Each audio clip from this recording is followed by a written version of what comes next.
પ્રભુના નામમાં છે એટલે આપણો સમાજ અલગ અલગ સ્થાનો ઉપર ધૂનના આયોજન કરે, ભજનના આયોજન કરે, સંતવાણીના આયોજન કરે અને આવા અલગ અલગ આયોજન કરતા આયોજન કરનારનો ઉદ્દેશ એક જ હોય છે કે દરેક ઘરે આ સંદેશો પહોંચે, દરેક ઘરમાં રામનું સ્મરણ થાય, વડીલોનું આદર અને માન થાય, પરિવારમાં સંપ અને પ્રેમ અને ભાઈચારો વધે.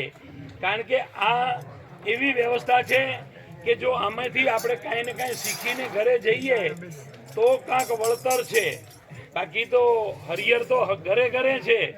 અહીંયા કોઈ હરિહર માટે આવતું નથી, પણ કાંઈ ને કાંઈ અભ્યાસ કરવા આવી છે, કાંઈ ને કાંઈ ભણવા આવી છે, કાંઈ ને કાંઈ અહીંયાથી લેવા આવી છે અને આપને અહીંયાથી કાંઈ ને કાંઈ મળે એવો ભાવ હંમેશા જળવાય.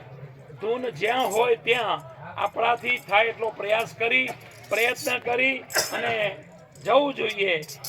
ખર્ચ ભલે થાય પણ એ ખર્ચ લેખે લાગશે.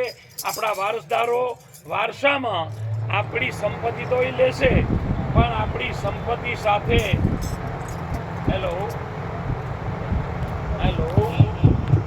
આપણી સંપત્તિ તો એ વારસદાર વારસામાં લેશે, પણ આપણે જે આ ભજન કર્યું હશે, પરોપકારની ભાવના, વૈષ્ણવ જન તો તેને રે કહીએ પીડ ભરાઈ, બીજા માટે કાંઈ કર્યું હશે, પડી ગયેલાને હાથ પકડ્યો હશે, જરૂરિયાત લોકોને આપ્યું હશે, તો એ આપણા વારસદારો જોશે અને એમાંથી મેળવશે.